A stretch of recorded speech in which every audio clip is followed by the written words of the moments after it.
إن الحمد لله نحمده ونستعينه ونستغفره ونعوذ بالله من شرور أنفسنا ومن سيئات أعمالنا من يهده الله فلا مضل له ومن يضلل فلا هادي له وأشهد أن لا إله إلا الله وحده لا شريك له وأشهد أن محمدا عبده ورسوله أما بعد فإن خير الحديث كتاب الله وخير الهدي هدي محمد صلى الله عليه وسلم وشر الأمور محدثاتها وكل محدثة بدعة وكل بدعة ضلالة وكل ضلالة في النار رب اشرح لي صدري ويسر لي أمري واحلل عقدة من لساني يفقهوا قولي رب أعوذ بك من همزات الشياطين وأعوذ بك رب أن يحضرون أعوذ بالله السميع العليم من الشيطان الرجيم يرفع الله الذين آمنوا منكم والذين أوتوا العلم درجات والله بما تعملون خبير۔ اللہ رب العزت کا ہم لوگوں پر بہت بڑا احسان ہے کہ اس نے ہمیں اہل ایمان اور اہل اسلام بنایا۔ اسلام اور ایمان انتہائی قیمتی چیزیں ہیں، اور یہ خوش نصیبی ہے کہ جو مسلمان یا اہل ایمان میں سے ہو جائے، ورنہ آج دنیا بھری ہوئی ہے ایسے لوگوں سے کہ جو نہ اللہ کو مانتے ہیں نہ کسی اخلاق کو مانتے ہیں، بلکہ ان کے یہاں دولت، پیسہ اور پیسہ اور پیسہ، یہی ایک کھیل ہے۔ اللہ رب العزت نے ہمیں دین اسلام کی دولت سے نوازا، ایمان کی دولت سے نوازا،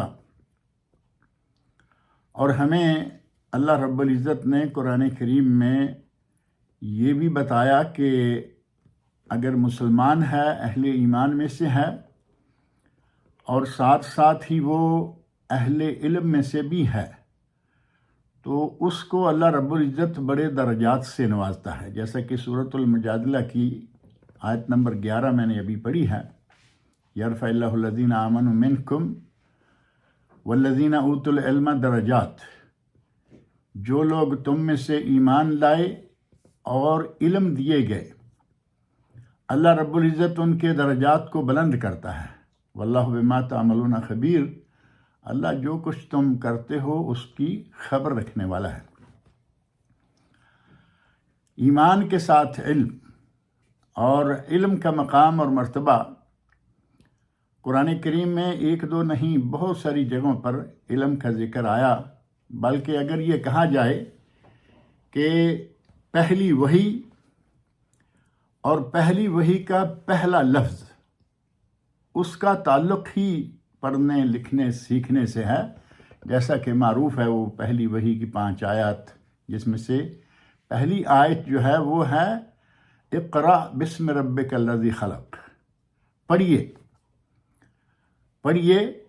یہ ظاہر ہے کہ علم حاصل کرنے کے آغاز کو آپ کہیں کہ یہ آغاز ہے، اور اللہ رب العزت نے اہل علم کے بارے میں فرمایا کہ اگر اللہ سے صحیح معنوں میں کوئی ڈرتا ہے تو وہ بھی اہل ایمان ہے، وہ بھی اہل علم ہے۔ سورۃ الفاطر کی آیت نمبر 28 میں فرمایا انما یخشی اللہ من عبادہ العلماء، اللہ رب العزت سے جو ڈرتے ہیں وہ علماء ہیں۔ ایک آدمی علم نہیں رکھتا تو وہ ظاہر ہے کہ کیا ڈرے گا، اور کیا اسے معلوم ہے، نہ قرآن جانے نہ سنت جانے، نہ نبی اکرم صلی اللہ علیہ وسلم کے فرمان کیسے ان پہ عمل کرنا ہے یہ بھی نہ جانے گا، تو وہ کیا ڈرے گا۔ اور ایک جگہ اللہ رب العزت نے ارشاد فرمایا هل يستوي الذين يعلمون والذين لا يعلمون، سورۃ الزمر کی آیت نمبر 9، کہ وہ لوگ جو اہل علم ہیں، جو جانتے ہیں، اور وہ لوگ جو لا علم ہیں، جو نہیں جانتے، کیا وہ کبھی برابر ہو سکتے ہیں؟ هل يستوي الذين يعلمون والذين لا يعلمون، اللہ رب العزت نے یہ استفہام انکاری کہ ایسا نہیں ہو سکتا کہ اہل علم اور غیر اہل علم دونوں ایک جیسے ہو جائیں۔ اور نبی اکرم صلی اللہ علیہ وسلم کو علم کے اضافے کی طرف تاکید کرتے ہوئے اللہ رب العزت نے دعا سکھلائی، وَقُلْ رَبِّ زِدْنِی عِلْمًا۔ دعا کیا ہے؟ رب زدنی علما، اے اللہ میرے علم میں اضافہ فرما۔ اور قرآن کریم میں ہی سورہ محمد کی آیت نمبر 19 میں اللہ رب العزت نے ارشاد فرمایا، فَاعْلَمْ أَنَّهُ لَا إِلَٰهَ إِلَّا اللَّهُ وَاسْتَغْفِرْ لِذَنبِكَ۔ فَاعْلَمْ، یہ جان لو، اس بات کا علم حاصل کر لو، گویا کہ آگے کا حصہ لا الہ الا اللہ پر ایمان لانا، توحید و رسالت اور توبہ استغفار، یہ ساری باتیں بعد میں، پہلے علم۔ فعلم، یہ جان لو، اس بات کا علم حاصل کر لو۔ تو گویا کہ علم ہر اعتبار سے بہت ہی اہم چیز ہے۔ اللہ رب العزت نے قرآن کریم کے متعدد مقامات پر علم اور اہل علم کا تذکرہ فرمایا اور ان کے درجات کی بلندی کا وعدہ فرمایا، اور یہ مسلمانوں پر، تمام مسلمانوں پر جیسے جیسے کسی کے لیے ممکن ہے، یہ فرض ہے، فرض کفایہ کہہ لیں۔ کچھ علم کے وہ حصے ہیں کہ جو ہر کسی پر بہرحال فرض ہیں، نماز، روزہ، حج، زکوٰۃ، جو ہمارے روزمرہ کے اعمال ہیں، ان کو جاننا، ان کے مسائل کا علم حاصل کرنا، یہ ہم سب کے لیے فرض ہے۔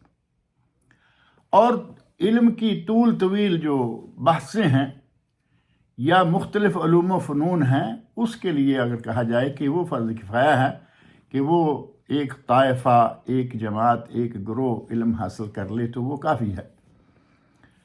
اور فریضہ کے سلسلہ میں نبی اکرم صلی اللہ علیہ وسلم کا ارشاد، طلب العلم فریضۃ علی کل مسلم، بڑی معروف حدیث۔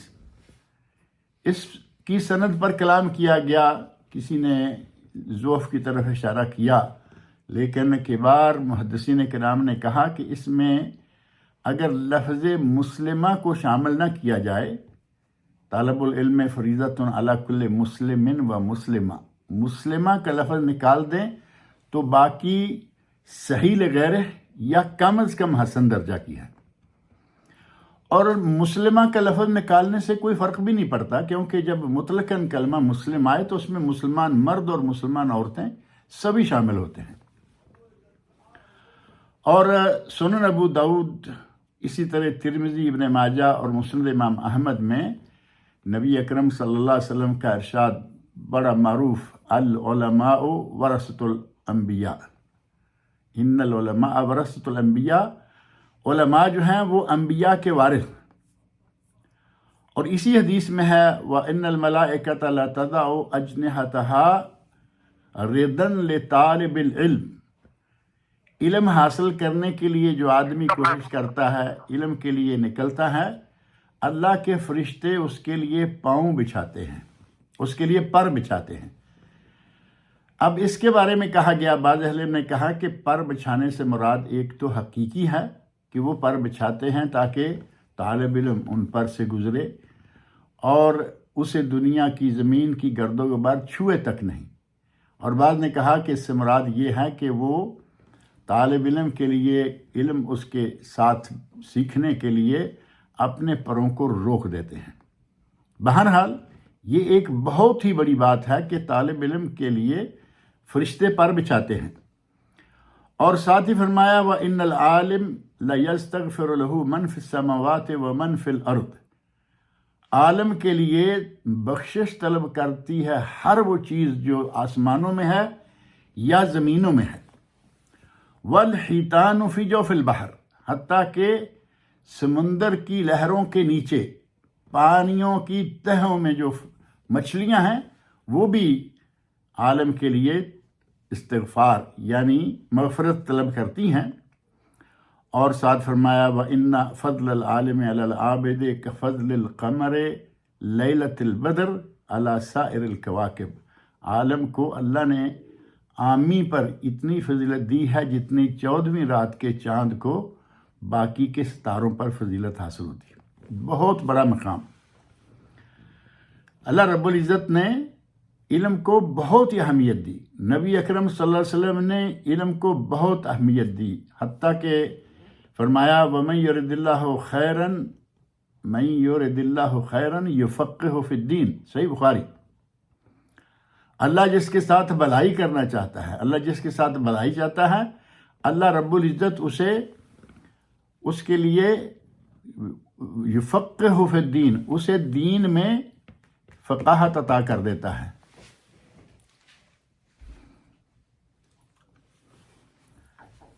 اللہ رب العزت نے علم کے لیے بڑی اہمیت، بڑی فضیلت بیان فرمائی ہے، اور نبی اکرم صلی اللہ علیہ وسلم میں ارشاد فرماتے ہیں، صحیح بخاری میں ہی حدیث یہ بھی موجود ہے، لا حسد الا فی اثنتین. دو لوگوں کے سوا کسی کے ساتھ رشک کرنا جائز نہیں. رشک کرنا، عربی میں حسد کا لفظ جو ہے یہ ہر طرح سے استعمال ہوتا ہے، رشک کے لیے بھی اور حسد کے لیے بھی.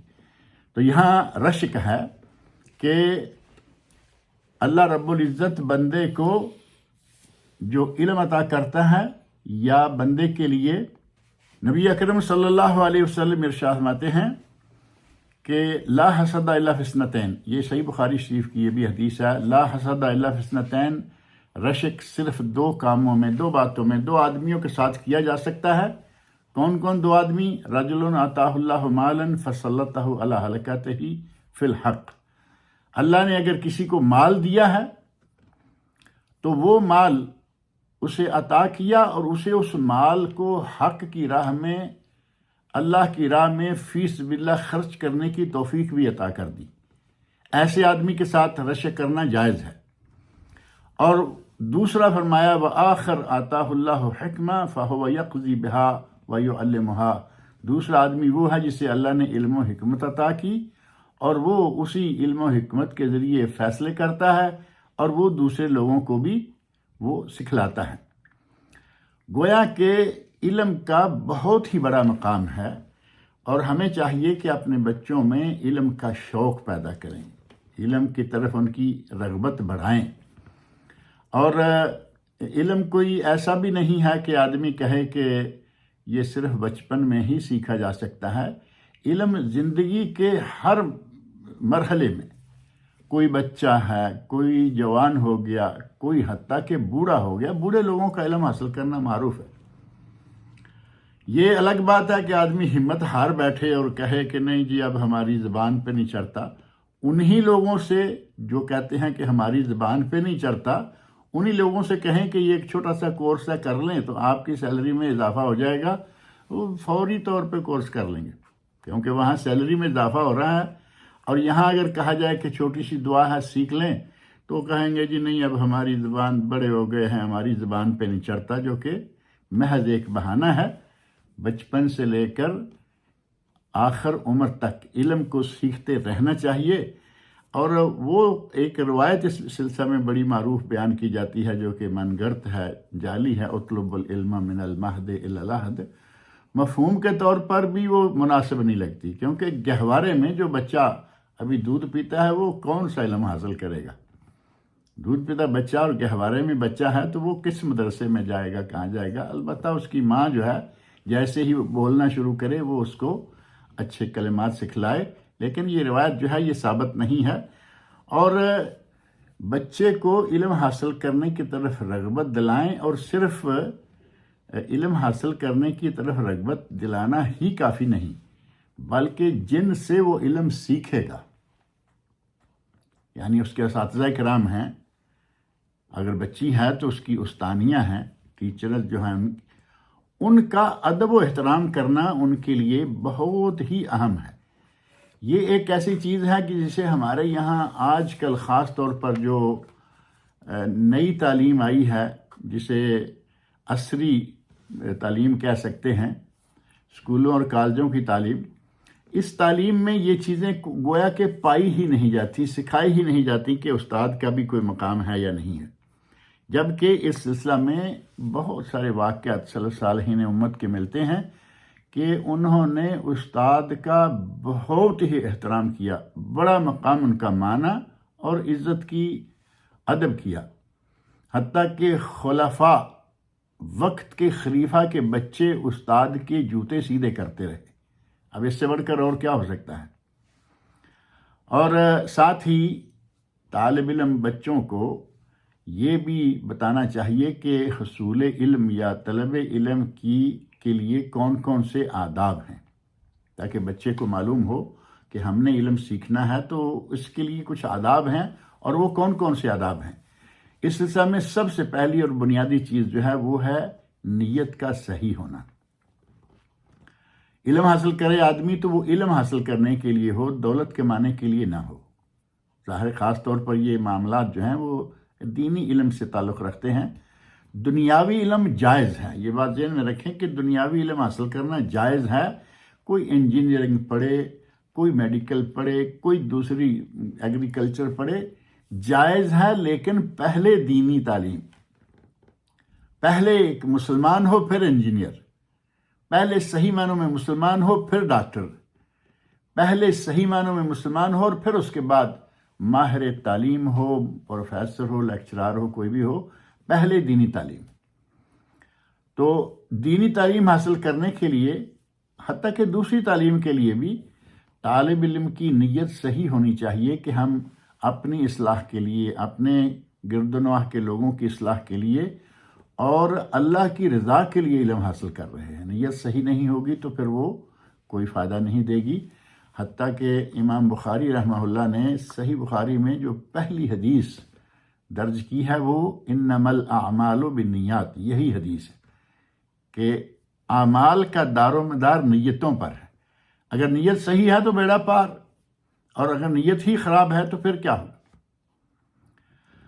اور دوسری بات یہ کہ جب استاد پڑھا رہا ہو تو طالب علم کے لیے ضروری ہے کہ وہ پوری توجہ کے ساتھ، پوری دلچسپی کے ساتھ اپنے استاد کی بات کو سنیں.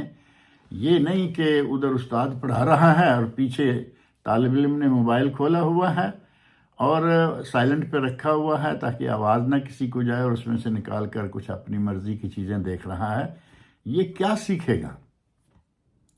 جس نے استاد کی بات کو ہی توجہ سے نہیں سنا وہ کیا سیکھے گا؟ اور پھر خاص طور پر جو دروس ہیں ان میں سے جو اہم باتیں آتی ہیں وہ طالب علم کو چاہیے کہ وہ لکھ لیا کرے. لکھنے سے علم جو ہے وہ بہت ہی زیادہ محفوظ ہو جاتا ہے، اور ہر ممکنہ کوشش کر کے بندہ اپنے آپ کو دیندار بنائے. ایسا نہ ہو کہ نمازیں چھوٹتی ہیں چھوٹتی رہیں، روزے چھوٹتے ہیں چھوٹتے رہیں. طالب علم کو پوری طرح کا دیندار بھی ہونا چاہیے، اور جھوٹ کے تو قریب بھی نہیں جانا چاہیے. جھوٹ جو ہے یہ تو بہت ہی بری عادت ہے. لہذا ہمیشہ سچ بولیں اور جھوٹ سے دور رہیں، اور گناہوں سے بھی بچیں. دیندار ہوں گے تو انشاءاللہ گناہوں سے بھی بچیں گے. اگر آدمی گناہ بھی کرتا رہے اور علم بھی سیکھتا رہے تو اس کے یہاں علم جو ہے وہ پختہ نہیں ہوگا. علم میں رسوخ کے لیے ضروری ہے کہ بندہ تمام طرح کے گناہوں سے بچ کر رہے. امام شافعی رحمۃ اللہ علیہ کا واقعہ بڑا معروف ہے. وہ اپنے استاد امام وکیع رحمہ اللہ سے شکایت کرتے ہیں، شکوت الی وکیع سوء حفظی. میں نے اپنے استاد امام وکیع سے اپنے حافظے کی خرابی، کہ میرا حافظہ اچھا نہیں رہا، اس کی شکایت کی. فاوصانی الی ترک المعاصی، انہوں نے مجھے گناہ چھوڑنے کی وصیت کی. واخبرنی ان العلم نور من اللہ نور من الہ، یہ علم جو ہے یہ اللہ کی طرف سے نور ہے. ونور اللہ لا یعطی لعاصی، اور اللہ کا نور کسی گناہگار کو نہیں دیا جاتا. لہذا ہمیں چاہیے کہ گناہ سے بچ کے رہیں. طالب علمی کا زمانہ ہے، آپ سیکھ رہے ہیں، عمر کون سی بھی ہے، لیکن اپنے آپ کو گناہوں سے بچائیں. جتنا بھی ہو سکے کوشش کریں، اور اپنے استاد کی کبھی بھی دل آزاری نہ کریں. آداب میں سے یہ ایک اہم بات ہے کہ اپنے استاد کی دل آزاری کا باعث نہ بنے، کیونکہ ابو داؤد، ترمذی اور مسند امام احمد میں حدیث ہے، سند کے اعتبار سے بھی معتبر ہے، جس میں نبی صلی اللہ علیہ وسلم فرماتے ہیں لیس منا من لم یرحم صغیرنا ولم یوقر کبیرنا. وہ ہم میں سے نہیں، ہمارے طریقے پر نہیں ہے جو بچوں پر رحم نہیں کرتا اور بڑوں کا احترام نہیں کرتا. تو استاد تو ظاہر ہے کہ بڑا ہے. استاد تو والدین کے بعد دنیا میں اگر کوئی سب سے اہم ہے تو وہ استاد ہے. دنیا میں والدین کے بعد جو رشتہ داروں میں اور دیگر لوگوں میں اہمیت ہوتی ہے وہ والدین کے بعد استاد کی ہوتی ہے، جو کہ انسان کو صحیح معنوں میں انسان بناتا ہے. لہذا کوشش کریں کہ بچوں کو یہ آداب سارے اچھی طرح ذہن نشین کرائیں، انہیں سکھلائیں. اور دینی تعلیم کے ساتھ جیسے میں نے پہلے بھی عرض کیا ہے کہ دنیاوی تعلیم حاصل کرنے میں کوئی حرج نہیں ہے. وہ زمانہ گزر گیا جب کبھی کسی نے کہا کہ انگریزی پڑھنا حرام ہے، کسی نے کہا یہ ہے. اہل علم کا اتفاق ہے کہ دینی تعلیم کے ساتھ ساتھ دنیاوی تعلیم جائز ہے، لیکن وہ علم نجوم نہ ہو، یہ جو ہمارے یہاں نجومی ہے، اور نہ ہی علم سحر ہو. جادو ٹونے کا علم یہ جائز نہیں ہے، بلکہ جادو ٹونے کا علم سیکھنا، سحر جو ہے یہ کبیرہ گناہوں میں سے ہے، اور ساحر کی سزا سزائے موت ہے، اور جادو کرانے والا جادوگر کافر. قرآن کریم میں اللہ تعالیٰ فرمایا وما کفر سلیمان ولکن الشیاطین کفروا یعلمون الناس السحر، سورۃ البقرہ آیت غالباً 102، کہ سلیمان نے کفر نہیں کیا. جادو کا سکھلانا سلیمان علیہ السلام نے نہیں کیا، بلکہ ولیکن الشیاطین کفروا، شیاطین ہیں جنہوں نے یہ سلسلہ شروع کیا تھا. یعلمون الناس السحر، وہ لوگوں کو جادو سکھلاتے تھے. جادو چھوڑ دیں، یہ نجوم رمل فال، یہ وہ خرافات جو ہیں ان کو چھوڑ دیں. جو باقی مباح قسم کے علوم ہیں ان میں سے کوئی بھی آپ علم حاصل کریں، کوئی حرج نہیں. لیکن جہاں تک تعلق ہے دینی تعلیم کا، مدارس عربیہ کا، وہاں آج بھی الحمدللہ طالب علم اپنے اساتذہ کا بہت احترام کرتے ہیں اور ان کی قدر جانتے ہیں، ان کی عزت کرتے ہیں، اور استاد جو ہیں وہ اپنی ذمہ داریاں پوری کرتے ہیں، اور صحیح معنوں میں وہ اپنے بچوں کو جو طالب علم ہیں ان کو دینی تعلیم دینے میں انتہائی مخلص ہوتے ہیں. عصری تعلیم والے اسکول کالج جو ہیں وہ تو آج کل بزنس ہو گیا ہے. آئے سبق پڑھا اور گئے، استاد آیا اور اس نے آ کے سبق پڑھایا اور گئے، طالب علم آئے سنا اور گئے. آج وہاں تو استاد نہیں رہا اور شاگرد نہیں رہا. احترام کہاں. اسکولوں کالجوں کے طالب علموں اور ٹیچرز پروفیسرز وغیرہ کے بارے میں واقعات سننے میں آتے رہتے ہیں. تعجب آتا ہے کہ یہ لوگ کیا کر رہے ہیں. اپنے اساتذہ، وہ چاہے دینی تعلیم نہ صحیح لیکن سیکھنے کے لیے جا رہے ہیں، استاد تو ہے نا، لیکن ان کے ساتھ اس طرح کا سلوک، اور خاص طور پر تعلیم کے سلسلہ میں کس ادارے میں تعلیم حاصل کرنی چاہیے. لڑکوں میں بھی دیکھا جائے کہ کہاں اچھی تعلیم ہے اور کہاں کا ماحول اچھا ہے، اور خاص طور پر لڑکیوں کے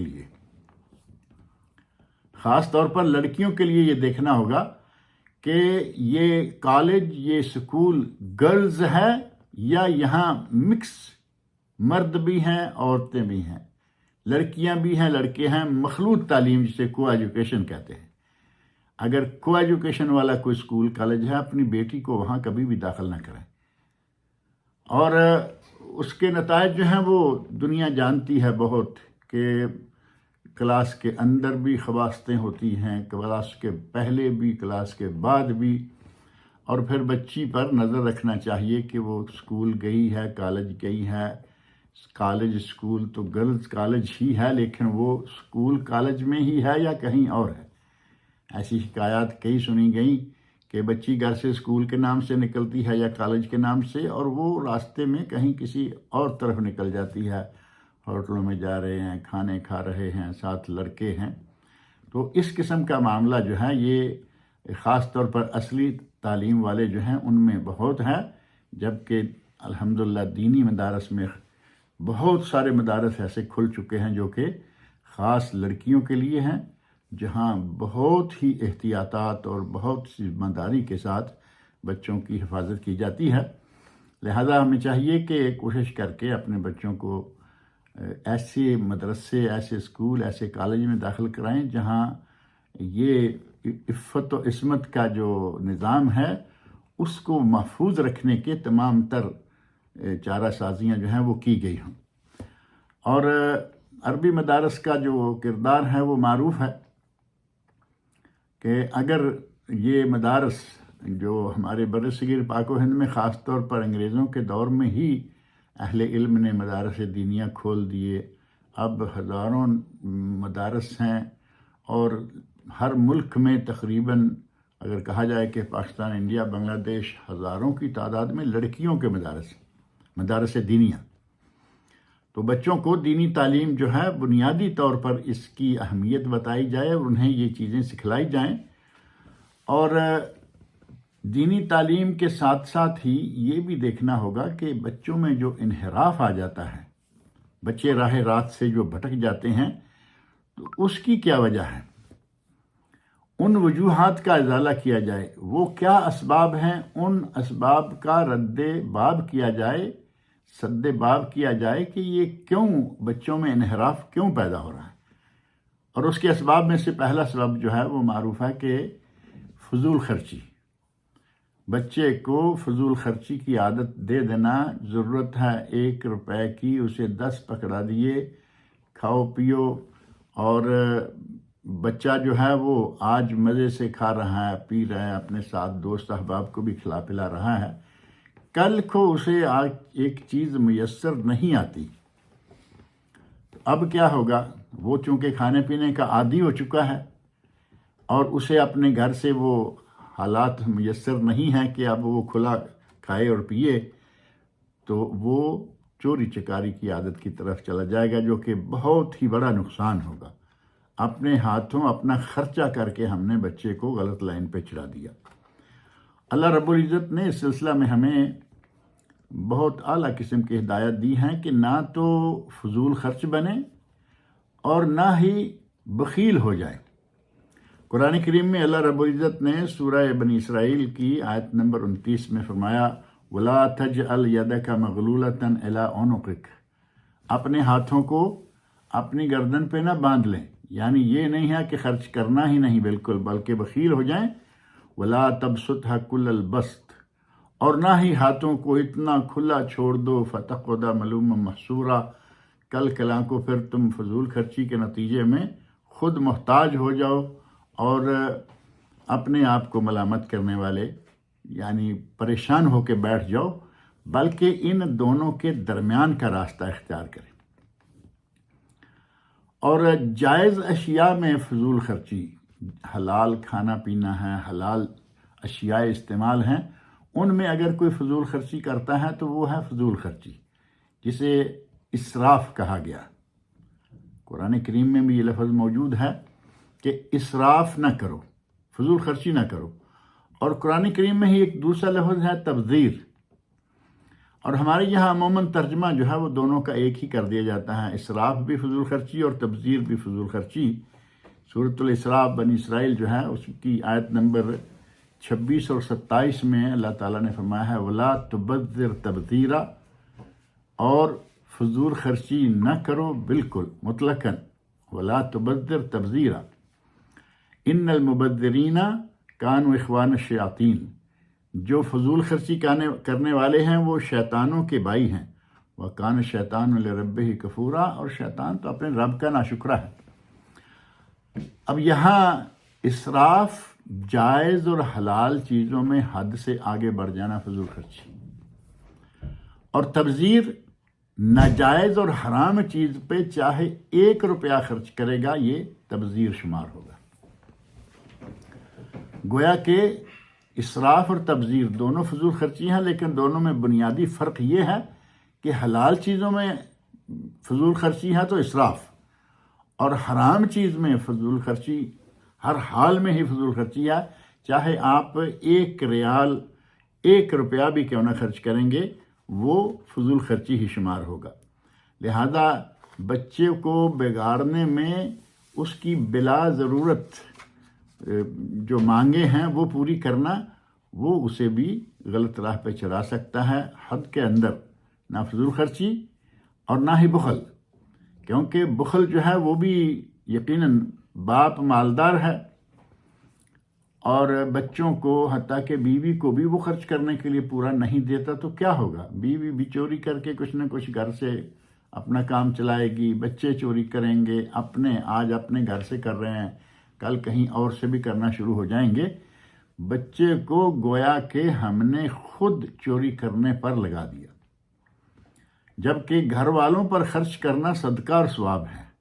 اپنے ہی گھر والوں پر خرچ کرنا بہت بڑا صدقہ ثواب ہے۔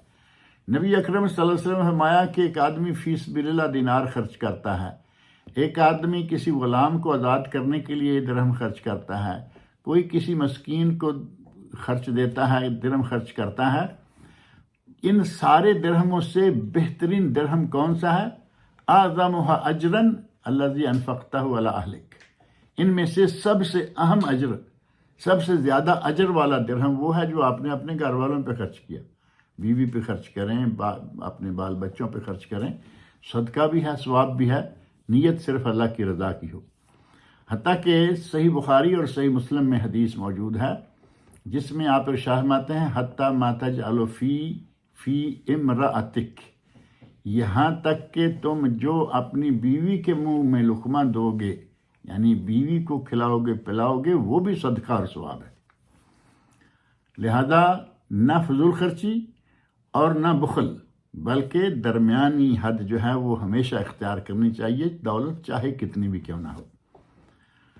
اور ایک چیز یہ ہے کہ بچے کو تعلیم کے لیے جا رہا ہے، بیٹی ہے پڑھنے کے لیے جا رہی ہے، اس کی صحبت کو آپ نے چیک کرنا ہے کہ پڑھنے کے بعد وہ کن کے ساتھ بات چیت کرتے ہیں، یا اسکول کے خالی اوقات کے دوران وہ کن سے زیادہ ملتے جلتے ہیں، کن سے ان کا رابطہ ہے۔ اگر یہ صحبت صحیح ہوگی تو انشاءاللہ پھر کوئی خطرہ نہیں، اور اگر کسی کی صحبت صحیح نہیں ہوگی تو ظاہر ہے کہ جیسے لوگوں کے ساتھ کوئی اٹھے بیٹھے گا اسی طرح کا ہو جائے گا۔ صحبت صالح ترا صالح کند، اچھے لوگوں کی صحبت تمہیں اچھا کر دے گی، وہ صحبت طالح ترا طالح کند، اور برے لوگوں کی صحبت تمہیں برا کر دے گی۔ اور نبی اکرم صلی اللہ علیہ وسلم نے ایک بڑی بہترین مثال دی اس سلسلہ میں، فرمایا مثل الجلیس الصالح والجلیس السوء کمثل حامل المسک و نافخ الکیر۔ اچھے اور برے دوست کی مثال ایسے ہے، اچھا دوست ایسے ہے جیسے کہ کوئی کستوری اور خوشبو مسک بیچنے والا ہے، اور برے دوست کی مثال ہے جس طرح کہ کوئی آگ کی بھٹی جھونکنے والا ہے۔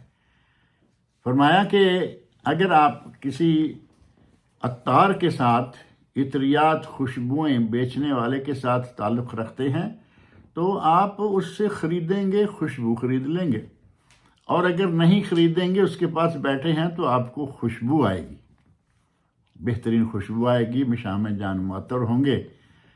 اور اگر کسی بھٹی والے کے ساتھ دوستی کر لی تو کیا ہوگا؟ وہ آگ کے جو چھوٹی چھوٹی چنگاریاں اڑتی ہیں وہ چنگاریاں اڑیں گی، کپڑے جلائیں گی، اور اگر کپڑے نہ بھی جلائے تو کم از کم جب تک وہاں بیٹھے رہو گے اس جگہ پہ دھوئیں کی اور کوئلے کی اور جلنے کی طرح طرح کی بدبوئیں آئیں گی۔ اچھی صحبت گویا کہ آپ کسی کستوری بیچنے والے کے ساتھ ہیں، اور بری صحبت گویا کہ آپ کسی بھٹی جلانے والے کے ساتھ ہیں۔ لہذا یہ کوشش کرنی چاہیے کہ بچے کی سوسائٹی دیکھیں کہ وہ کن کے ساتھ اٹھتا بیٹھتا ہے، کیا ہے، اور بے جا قسم کے لاڈ پیار، اور وہ کوئی غلطی بھی کرے تو لاڈ پیار اس حد تک، ابھی تو بچہ ہے، لیکن بچپن میں اگر کچھ عادتیں پکی ہو گئیں تو پھر وہ نکلتی بھی نہیں، جاتی بھی نہیں۔ ایک مثال ہے جس کا ترجمہ یہ ہے کہ بچپن میں اگر کسی کو عادت پڑ گئی تو وہ کمر ٹیڑھی ہونے تک بھی نہیں جائے گی، یعنی بچپن کی عادتیں وہ پھر ساری عمر بیٹھتی ہیں، اور عادتوں کا بدلنا بڑا مشکل ہوتا ہے۔ لہذا لاڈ پیار میں بچے کو ہر غلط سلط چیز کی اجازت نہ دیجیے، صرف اتنا جو کہ صحیح ہے۔ پڑھیں تو وہ کتابیں پڑھیں جو صحیح ہیں، سنیں تو وہ چیزیں سنیں جو کہ صحیح ہیں، غلط قسم کی کتابیں، غلط قسم کے ناول، غلط قسم کے ڈائجسٹ، غلط قسم کی جو بھی ہے وہ چیزیں ان کو نہ پڑھنے دیں نہ سننے دیں، بلکہ انہیں ساتھ ساتھ دلچسپی دلائیں کہ وہ دینی لائن میں رہیں اور صحیح مفید قسم کی چیزیں پڑھیں۔ اور بچوں کے انحراف میں، بچوں کو راہ راست سے بھٹکانے میں ایک چیز اور ہے جو بہت نقصان دیتی ہے، وہ ہے میاں بیوی کی آپس میں طلاق۔ میاں بیوی میں ناراضگی آئی اور انہوں نے آپس میں فیصلہ کر لیا کہ ہم اکٹھے نہیں رہ سکتے، طلاق لے لی، طلاق دے دی۔ اب بچہ بیچارہ دو حصوں میں بٹ گیا، ماں کے پاس آیا تو باپ کی شفقت سے محروم، باپ کے پاس آیا تو ماں کی ممتا سے محروم۔ کیا کرے گا؟ ظاہر ہے کہ اسے تو کسی ایک کے پاس ہی رہنا ہے، بیک وقت دونوں کے پاس تبھی رہ سکتا ہے جب ان میں طلاق واقع نہ ہو۔ لہذا بچوں کی خاص طور پر بے رہ روی اور بچوں میں جو یہ انحراف آتا ہے، اس میں بہت سارا عمل دخل گھر کے ماحول کا ہوتا ہے۔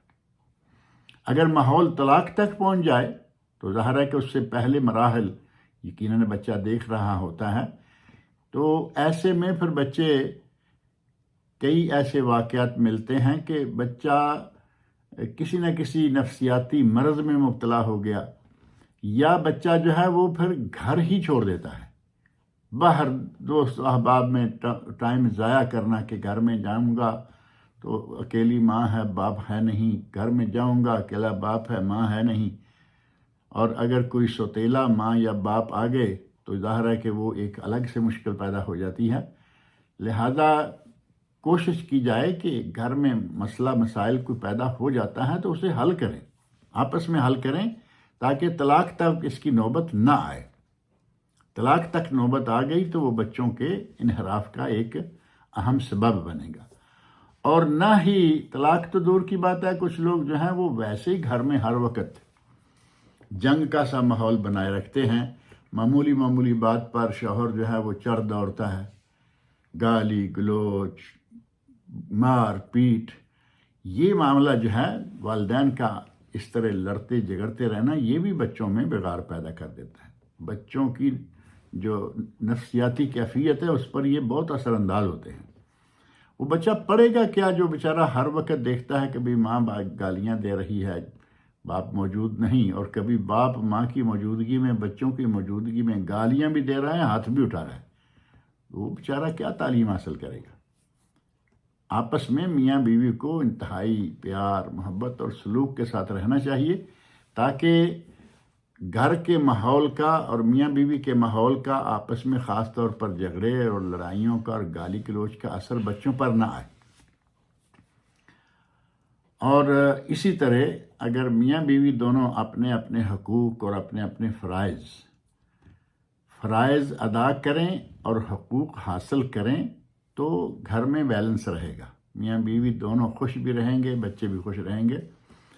ہمارے یہاں ایک کمی یہ ہے کہ ہم جو مرد لوگ ہیں ہم سمجھتے ہیں کہ نہیں، بس صرف ہمارا ہی حق ہے، ہر چیز پہ ہمارا ہی حق ہے، اور اپنا کوئی فرض نہیں ہے، جو کر لیا، جو ہو گیا ہم سے ہو گیا، فرض نام کی کوئی چیز ہم گوارا نہیں کرتے، جبکہ اللہ رب العزت نے حقوق اور فرائض دونوں مرد اور عورت دونوں کے کھاتے میں لگائے ہیں۔ سب سے پہلے اللہ تعالیٰ نے حکم دیا وَعَاشِرُوهُنَّ بِالْمَعْرُوفِ، وَعَاشِرُوهُنَّ بِالْمَعْرُوفِ، سورۃ النساء آیت نمبر 19۔ عورتوں سے معروف طریقے سے پیش آؤ، یعنی حسن سلوک کے ساتھ رہا کرو، یہ نہیں کہ جیسے چاہے چل دیے، بلکہ حسن سلوک کے ساتھ۔ اور سورۃ البقرہ کی آیت نمبر 228 میں فرمایا وَلَهُنَّ مِثْلُ الَّذِي عَلَيْهِنَّ بِالْمَعْرُوفِ وَلِلرِّجَالِ عَلَيْهِنَّ دَرَجَةٌ، جس طرح وَلَهُنَّ اور ان عورتوں کے بھی حقوق ہیں، مثل الذی علیہن اسی طرح جس طرح کہ ان کے فرائض بھی ہیں، حقوق بھی ہیں اور فرائض بھی ہیں، اور دونوں میں بیلنس اللہ رب العزت فرما رہے ہیں وَلَهُنَّ مِثْلُ الَّذِي عَلَيْهِنَّ بِالْمَعْرُوفِ۔ اب بیلنس سے ایک درجہ مرد کو زیادہ دے دیا، وَلِلرِّجَالِ عَلَيْهِنَّ دَرَجَةٌ، اور مردوں کو ایک درجہ زیادہ، ایک درجہ صرف، اب آپ اندازہ کریں کہ اگر دونوں اپنے اپنے حقوق حاصل کرنے کے لیے پہلے اپنے اپنے فرائض ادا کریں تو یقیناً یہ جو روز کی جک جک گھروں میں ہوتی ہے وہ ہوگی ہی نہیں. مرد اپنی ذمہ داریاں ادا کرے، عورت اپنی ذمہ داریاں ادا کرے، دونوں اپنے اپنے فرائض پورے کریں اور دونوں کے حقوق جو ہیں وہ یقیناً ملیں گے. نبی اکرم صلی اللہ علیہ وسلم نے اپنے گھر میں کیا ماحول رکھا ہوا تھا وہ کسی سے پوشیدہ نہیں ہے. آپ گھر میں ہوتے، گھر والوں کا تعاون کرتے، کپڑا سی لیتے، جوتا درست کر لیتے، حتیٰ کہ کئی ایسے کام غلام کے ساتھ تعاون کر دیتے. یعنی خادم ہے، نوکر ہے، اس کے ساتھ تعاون کر دیتے. بیوی کی کام کر رہی ہے جو آپ ساتھ کر سکتے ہیں کر دیتے. حتیٰ کہ یہ آتا ہے کہ آپ اپنے گھر کی صفائی بھی کر لیتے. کوئی بات نہیں، اپنا گھر ہے. اور بیوی کا دل جیتنے کے لیے نبی اکرم صلی اللہ علیہ وسلم نے بہت ساری مثالیں ہمارے سامنے رکھی ہیں. وہ موضوع طویل ہو جائے گا. صرف اتنا کہ ایک صرف چھوٹی سی بات حضرت عائشہ رضی اللہ عنہ کہتی ہیں کہ ایک سفر میں ساتھ تھی. واپسی پہ نبی صلی اللہ علیہ وسلم نے اپنے صحابہ کو کہا کہ تم جاؤ اور ہم آ رہے ہیں. ہم دونوں پیچھے رہ گئے تو نبی صلی اللہ علیہ وسلم فرماتے ہیں کہ عائشہ میرے ساتھ دوڑ لگاؤ گی. آپ اندازہ کریں کہ نبی صلی اللہ علیہ وسلم نے اپنے گھر کا ماحول کیسا رکھا ہوا ہے، خوش طبی، ہر طرح سے گھر والوں کو خوش رکھنا. عائشہ دوڑ لگاتی ہو؟ عرض کیا ہاں لگاتی ہوں. دوڑ لگائی، نبی اکرم صلی اللہ علیہ وسلم پیچھے رہ گئے اور حضرت عائشہ رضی اللہ عنہا آگے بڑھ گئی. معاملہ ختم ہو گیا. کچھ عرصے کے بعد پھر ایسا موقع آیا کہ فرمایا عائشہ دوڑ لگاتی ہو؟ ہاں ہاں لگاتی ہوں. دوڑ لگائی اور اس مرتبہ حضرت عائشہ رضی اللہ عنہا فرماتی ہیں کہ میرا وزن تھوڑا زیادہ ہو گیا تھا. نبی صلی اللہ علیہ وسلم جیت گئے. سنن ابو داؤد اور ابن ماجہ میں حدیث موجود ہے. نبی صلی اللہ علیہ وسلم جیت گئے اور آپ نے فرمایا ہذہ بتلک، عائشہ اس وقت تم جیت گئی تھیں، آج میں جیت گیا ہوں، معاملہ برابر ہو گیا. گھر کے اندر میاں بیوی کو ایک خوشگوار قسم کا ماحول رکھنا چاہیے ہمیشہ. اور باپ حضرات جو ہیں گھروں میں عموماً بدسلوکی کرتے ہیں بچوں سے. اب پتہ نہیں اپنا روب جمانے کے لیے مارنا، پیٹنا، گالی گلوچ کرنا. اور اگر وہ والد ساتھ ہی شراب بھی پیتا ہے، جوا بھی کھیلتا ہے، تو اب بتائیے کہ ان بچوں کا تو اللہ ہی رکھا ہے نا. باہر سے شراب پی کے آ گیا، گھر میں گل گپاڑا. باہر کہیں جوئے میں کچھ ہار کے آ گیا، گھر میں پھر اسی طرح کی بدسلوکی بچوں سے، بیوی سے بچوں سے. جب باپ بدسلوکیاں کرتا ہے تو پھر اس کا نتیجہ کیا ہوگا؟ یقینی بات ہے کہ ایسی شکل میں بچے جو ہیں وہ بیچارے بگڑیں گے اور ان کے لیے یہ بڑا ہی مشکل ہوگا کہ وہ اپنے آپ کو سنبھال سکیں. اور یہاں ایک بات اور ذکر کر دیں کہ بچے کے اچھا ہونے یا برا ہونے کے لیے 3 چیزیں یا 3 ماحول ایسے ہیں کہ جو اپنا اپنا کام کرتے ہیں. پہلا ماحول یا پہلا اس سلسلہ میں جو معاملہ ہے وہ ہے گھر کا اور خاندان کا. اگر گھر میں اور خاندان میں خیر ہے، وہ لوگ اچھے ہیں، دیندار ہیں، مسلمان ہیں، مومن ہیں، تو ظاہر ہے کہ بچہ بھی دیندار ہوگا، مومن ہوگا.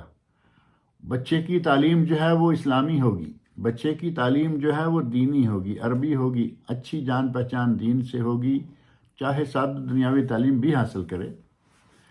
اور بچے عموماً اپنے والدین کے دین پر یا مذہب پر ہوتے ہیں. نبی اکرم صلی اللہ علیہ وسلم کا ارشاد صحیح بخاری اور صحیح مسلم میں موجود ہے، ما من مولود الا یولد علی الفطرہ. کوئی بچہ ایسا نہیں ہے سوائے اس کے کہ وہ فطرت پر پیدا ہوتا ہے، فطرت سلیمہ پر پیدا ہوتا ہے. یعنی بچہ جو ہے وہ فطرت پیدا ہوتا ہے. گویا یوں کہہ لیں کہ بچہ مسلمان پیدا ہوتا ہے. دوسرے لفظوں میں بچہ مسلمان پیدا ہوتا ہے. وہ گھر کس کا ہے؟ ہندو ہیں، سکھ ہیں، عیسائی ہیں، یہودی ہیں، بدھسٹ ہیں، کوئی بھی ہے بچہ دنیا میں آتا ہے تو وہ فطرت سلیمہ پر ہوتا ہے. فَأَبَوَاهُ، اب کردار شروع ہو جاتا ہے اس کے ماں باپ کا. فَأَبَوَاهُ يُحَوِّدَانِهِ، اس کے ماں باپ ہیں یہودی ہیں تو وہ بچے کو یہودی بنا لیں گے. او يُنَصِّرَانِهِ، اگر وہ عیسائی ہیں کرسچن ہیں تو وہ بچے کو کرسچن بنا لیں گے. او يُمَجِّسَانِهِ، اور اگر گھر والے مجوسی ہیں، آتش پرست ہیں، تو وہ بچے کو مجوسی اور آتش پرست بنا لیں گے. گویا کہ بچہ تو مسلمان پیدا ہوا تھا، فطرت سلیمہ پر پیدا ہوا تھا، گھر کے ماحول نے اسے ایک نیا دین دے دیا، جس پر اس کے ماں باپ تھے اسی پر وہ چلنا شروع ہو گیا. ورنہ اصل یہ تھا کہ وہ فطرت سلیمہ پر دنیا میں آیا تھا. اور نبی اکرم صلی اللہ علیہ وسلم نے سنن ابو داود میں حدیث ہے، آپ ارشاد فرماتے ہیں، اسی طرح مسند امام احمد میں بھی ہے، مرو اولادکم بالصلاۃ لسبع، گھر کے ماحول میں کیا کرنا ہے بچے کے لیے تربیت کے سلسلہ میں، تعلیمی تربیت کیا، بچے کو تعلیم دو نماز کی، بچے کو نماز سکھلاؤ.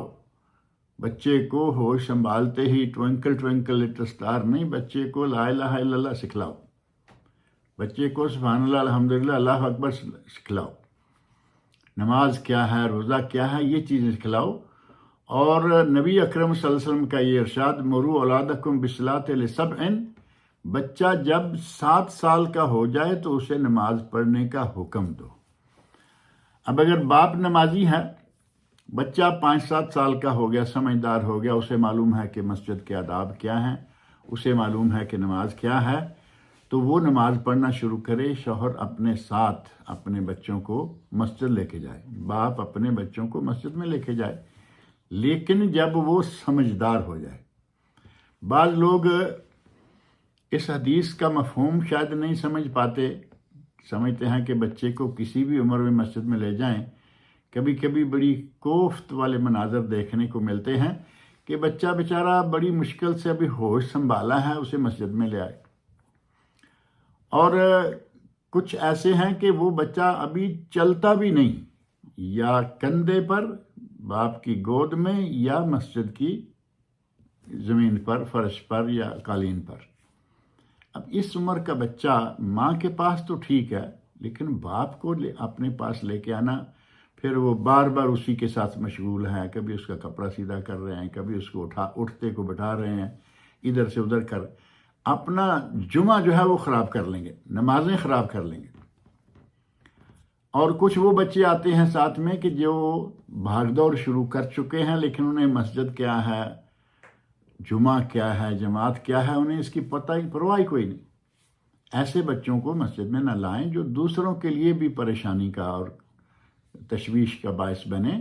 جب بچہ ہوش سنبھال لے 5-6-7 سال، نبی صلی اللہ علیہ وسلم نے دیکھا، فرمایا ہے مرو اولادکم بالصلاۃ لسبع، بچہ جب 7 سال کا ہو جائے تو اسے نماز کا حکم دو، یعنی نماز پڑھانے کے لیے اب اس کی تیاری شروع کرا دو. اپنے گھر کے اندر بیٹی ہے، ماں اس کو اپنے گھر کے اندر جیسے ہوش سنبھالے تعلیم دینا شروع کر دے، نماز کی اپنے ساتھ نماز پڑھانا شروع کر دے. اور والد سنتیں پڑھتا ہے گھر میں آ کر، جو کہ نبی صلی اللہ علیہ وسلم کی سنت یہ ہے کہ سنتیں گھر میں پڑھی جائیں. آپ عموماً سنتیں گھر میں پڑھتے، فرض مسجد میں جا کے پڑھاتے، اور باقی سنتیں پھر آ کے گھر میں پڑھتے. اگر یہ انداز ہم اختیار کریں سارے لوگ، تو ہمارے چھوٹے بچے جب ہمارے پاس ہوں تو انہیں کہیں آئیے اب ہمارے ساتھ نماز پڑھیے. یعنی نماز کا انداز یہ سارا گھر میں سکھلائیں. جب وہ مسجد کے آداب سیکھ جائیں تو پھر اس کو مسجد میں بھی لے کے جائیں. آپ نے فرمایا مرو اولادکم بالصلاۃ لسبع، بچے کو 7 سال کی عمر میں نماز پڑھنے کا حکم دیں. وَاضْرِبُوهُمْ عَلَيْهَا لِعَشْرٍ، اور جب وہ 10 سال کے ہو جائیں تب بھی وہ نماز نہ پڑھیں تو اسے مار کر نماز پڑھائیں. بیٹی ہے بیٹا ہے، اسے مار کر بھی نماز پڑھائیں. وَفَرِّقُوا بَيْنَهُمُ الْمَضَاجِعَ، اور ان کے بستر الگ الگ کر دیں. اب یہ نماز پڑھانے کے لیے 10 سال، ہمارے بڑی عمر کے بچے، بڑی عمر کے بچے نماز نہیں پڑھ رہے، اگر کبھی کوئی توجہ دلا دیتے، ابھی بچے ہیں، اللہ کے نبی صلی اللہ علیہ وسلم فرما رہے ہیں کہ 7 سال کے بچے کو حکم دو 10 سال کا نہ پڑھے تو مار کے پڑھاؤ، اور ہمارے نزدیک 15-20 سال کا بھی بچہ ہی ابھی بچہ ہی ہے، روزے کی باری آتی ہے تو عموماً جو دیندار گھروں کے بچے ہیں وہ 6-7 سال سے روزے رکھنا شروع ہو جاتے ہیں، 5 سال سے 6 سال سے، کبھی شروع میں 1-2 رکھے، 4-6 رکھنا شروع کر دیے، 10-15 کر دیے، وہ 5-7 سال تک عموماً 7-8 سال تک بچے پورا مہینہ روزہ رکھتے ہیں۔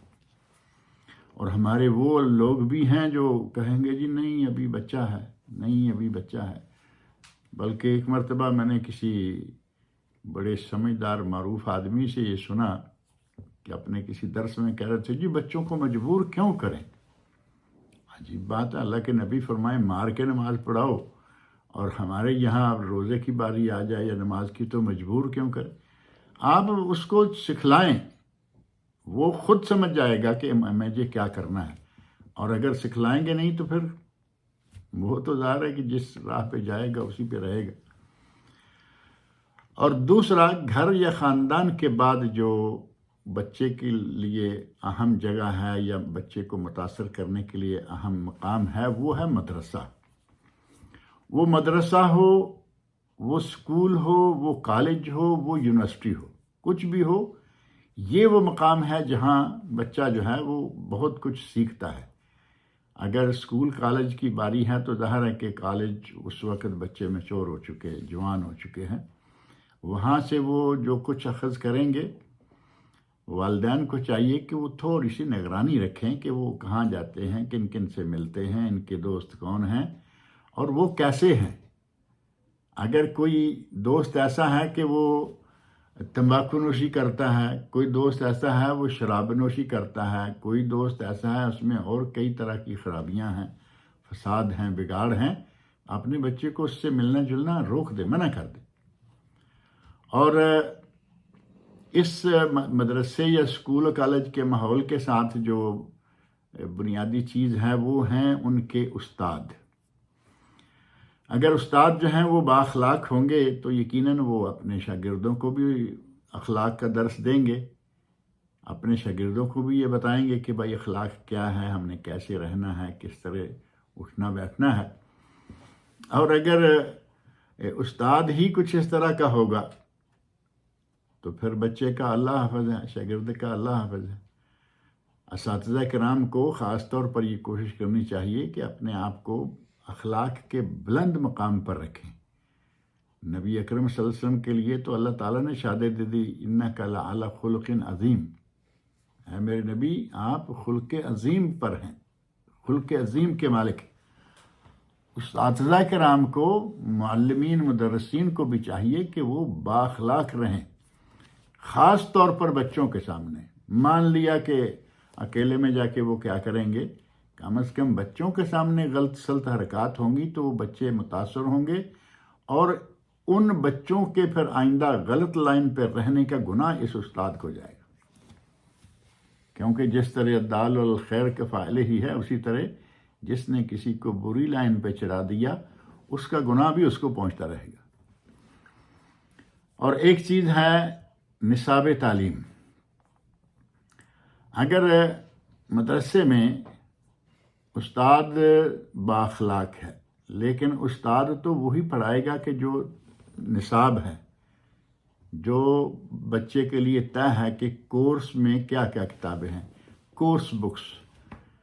اگر کورس بک جو ہیں ان میں غیر اسلامی افکار ہیں، ملحدانہ نظریات ہیں، اور اس میں سوشلزم، کمیونزم، عجیب قسم کے نظریات جو ہیں وہ پڑھائے جائیں گے، تو ظاہر ہے کہ جب ان چیزوں کی تعلیم ہوگی تو پھر بچوں کا اللہ حافظ۔ وہ ہمارے اسکولوں کالجوں میں بہت ساری ایسی چیزیں کورس کی کتابوں میں شامل ہیں جو موقع بموقع نیٹ پہ بھی آتی رہتی ہیں کہ فلاں کتاب ہے، اس میں فلاں چیز ہے۔ اہل علم یقیناً توجہ دلاتے رہتے ہیں۔ جو کوئی بھی ایسی مثال کے طور پر کورس کی کتاب ہے، طالب علم کے لیے اس کو پڑھنا بھی ضروری ہے، امتحان دینا بھی ضروری ہے، والدین کو چاہیے کہ تھوڑی سی نگرانی رکھیں۔ جب کبھی کسی کی طرف سے کوئی اس طرح کا پتہ چلے کہ فلاں کتاب میں فلاں چیز ہے، فوراً بچے سے وہ کتاب حاصل کریں، دیکھیں، پڑھیں اور بچے کا برین واش کریں کہ یہ چیز غلط لکھی ہوئی ہے، جیسے بھی ہے آپ نے پڑھ لی یا آپ کے ذہن میں رہے نہ رہے، لیکن اصل بات یہ ذہن میں رہے کہ یہ غلط ہے۔ امتحان کی حد تک تو ٹھیک ہے، لیکن یہ چیز غلط ہے۔ بچے کا جو ہے وہ نصاب تعلیم اپنے ذہن میں رکھیں۔ سارا تو ظاہر کتابیں نہ پڑھ سکیں گے، کم از کم جن کتابوں کے بارے میں اس قسم کا کوئی نوٹس آ جائے تو پھر اس کا ضرور بچے کے لیے یہ وقت نکالیں کہ وہ بچے کو بتائیں کہ بھائی یہ چیز جو ہے یہ صحیح نہیں ہے، اگرچہ تمہاری کتابوں میں موجود ہے۔ اسی طرح پورا معاشرہ جو ہے وہ بچے پر اثر انداز ہوتا ہے، اس میں کوئی شک والی بات بھی نہیں ہے، کیونکہ بچہ جس ماحول میں، جس سوسائٹی میں رہے گا اسی کا وہ عادی ہو جائے گا۔ ہمیں کوشش کرنی چاہیے کہ اگر کسی ایسی جگہ پہ ہم مثال کے طور پر کرایہ کا مکان لیا، پہلے تو نہیں دیکھ بھال سے لیا کہ کون ہے ہمارے دائیں بائیں آگے پیچھے، لے لیا، پتہ چلا کہ یہ تو علاقہ سارے کا سارا ہی بڑے غلط ماحول کا ہے، اس علاقے سے نکل جائیں۔ ارض اللہ واسعہ، اللہ کی زمین کھلی ہے، ضروری نہیں ہے کہ آپ وہیں رہیں، اور ایسا بھی نہیں ہے کہ آپ نے مکان خرید لیا ہے، کرائے پہ ہے، کسی اور جگہ پہ کرایہ دیں، وہاں سے نکل جائیں، اپنی اور اپنے بچوں کی حفاظت کریں۔ اور کہا جاتا ہے، عربوں میں مشہور ہے، الجار قبل الدار، الجار قبل الدار، جار کا معنی پڑوسی، پڑوسی پہلے اور گھر بعد میں، یعنی آپ نے گھر خریدنا ہے تو پھر یہ دیکھو کہ آپ کے اڑوس پڑوس میں کون ہے، دائیں بائیں گرد و نواح میں محلہ کیسے لوگوں کا ہے۔ اگر وہاں اس محلے کا ماحول صحیح نہیں ہے، غیر اسلامی قسم کا ماحول ہے یا مغرب زدہ ہے حد سے زیادہ، ایسے ماحول میں مکان نہ خریدیں، نہ کرائے پہ رکھیں، بلکہ وہاں سے بچ جائیں، کسی مناسب جگہ پہ رہیں۔ اگر آپ کے بس میں اپنے اس علاقے کی اصلاح نہیں تو کم از کم اپنا آپ تو آپ بچا کے وہاں سے نکل سکتے ہیں نا۔ اور اگر ہمارے اس علاقے میں یا ہمارے لوگوں میں یہ تھوڑی سی بات آ جائے کہ امر بالمعروف اور نہی عن المنکر کا سبق یاد رکھیں تو یقیناً بہت ہی مفید ہوگا، اور اس کا حکم ہمیں اللہ رب العزت نے دیا ہے۔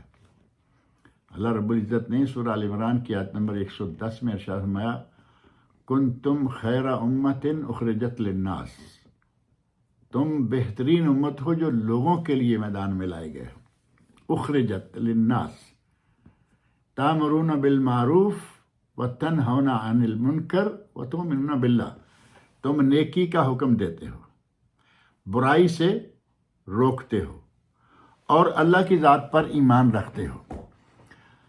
اگر یہ امر بالمعروف نہی عن المنکر کا فریضہ ہم ادا کرتے رہیں، عوام میں، مسلمانوں کے علاقوں میں، سب جگہ پر یہ فریضہ پوری تندہی سے ادا کیا جائے تو معاشرہ سدھر سکتا ہے۔ لیکن ہمارے یہاں مسئلہ یہ ہے کہ ہم سمجھتے ہیں کہ یہ امر بالمعروف نہی، یہ تو مولویوں کا کام ہے۔ نہیں، کنتم خیر امت، تم بہترین امت ہو، نہ مولوی نہ غیر مولوی، نہ عالم نہ غیر عالم، بلکہ ہر کسی کے بارے میں کنتم، مسلمان جو ہیں مسلمانوں کو حکم دیا گیا، علماء کو نہیں۔ کنتم خیر امت اخرجت للناس تامرون بالمعروف وتنہون عن المنکر وتؤمنون باللہ۔ اگر امر بالمعروف نہی عن المنکر کی ذمہ داری ہم سب ادا کریں تو معاشرہ خوشگوار، پرامن اور خوبصورت ہو جائے گا۔ اور اگر یہی سمجھیں، ابھی سعودی عرب میں گورنمنٹ کو اللہ تعالیٰ نے یہ توفیق دے رکھی ہے، سعودی گورنمنٹ کے بہت سارے کام ساری دنیا جانتی ہے۔ یہ الگ بات ہے کہ بعض لوگوں کی قسمت میں لکھا ہوا ہے کہ وہ سعودی عرب کے خلاف ضرور بولتے رہیں، لیکن آج اگر دنیا بھر کا کوئی جائزہ لے تو دنیا بھر سے سب سے بہترین ماحول سعودی عرب میں، دنیا بھر میں سے سب سے بہترین پرامن ماحول، سب سے زیادہ امن سعودی عرب میں، امن بھی سب سے زیادہ اور ماحول اسلامی کے اعتبار سے بھی سب سے بہترین ملک. ان کا ایک ادارہ ہے حیات الامر بالمعروف و نہی عن المنکر، یعنی پوری منسٹری کے لیول پر. اس ادارے کا کام ہی یہ ہے کہ وہ نیکی کا حکم دیتے ہیں اور برائی سے روکتے ہیں. انہیں جہاں جہاں پتہ چلے کہ یہاں کوئی فساد، کوئی بگاڑ ہے، کہیں کوئی شراب پینے کی جگہ ہے، شراب بنانے کی جگہ ہے، قمار کھیلنے کی جگہ، یہ کرنے، تو وہاں فوراً ریڈ کریں گے. اور اس حیات الامر بالمعروف نہی عن المنکر اس ادارے کی بدولت یہاں کا ماحول الحمدللہ آج تک بہترین ماحول آ رہا ہے. اب ہم کہیں کہ جی حکومت جانے اور اس کا کام جانے، یا علماء جانے اور ان کا کام جانے، ایسا نہیں. حکومت بھی اور عوام بھی، علماء بھی اور عام بھی، ہر کسی کو امر بالمعروف اور نہی عن المنکر جو ہے اس فریضہ کو ادا کرنا چاہیے. اور اگر سارے لوگ ایسا کرتے رہیں تو یقیناً اپنے گھر سے ہی آغاز کیا جائے گا. پہلے اپنے گھر سنواریں، گھر سنورے گا، بال بچے سنوریں گے، بچوں کی تربیت ہوگی، صحیح اسلامی خطوط پر تربیت ہوگی، اور پھر جہاں جہاں تک آپ کا اثر ہے یا جہاں جہاں تک آپ کی آواز جاتی ہے وہاں تک آواز پہنچائیں اور سارے کے سارے معاشرے کو خوشگوار بنا دیں. اگر ہم ان تعلیمات پر، قرآن و سنت کی ان تعلیمات پر عمل کریں تو یقیناً ہماری اولاد، ہمارے بچے دین بھی سیکھیں گے، دنیا بھی پڑھیں گے اور معاشرے کا بہترین فرد بنیں گے. آج کے بچے کل کے جوان، آج کا بچہ کل کا ایک ذمہ دار معاشرے کا فرد ہوتا ہے. ہمیں اس کو ایسے طریقے سے پروان چڑھانا ہے کہ معاشرے کا مفید فرد بنے، ایسا نہ ہو کہ معاشرے کے لیے یہ کلنک کا ٹیکہ بن جائے. اللہ رب العزت سے میری دعا ہے کہ وہ ہماری تمام اولادوں کو، اولاد احفاد سب کو اللہ تعالیٰ نیک کرے، اور اللہ رب العزت ہمیں آپ سب کو نیک عمل کی توفیق عطا فرمائے. وما علینا الا البلاغ المبین.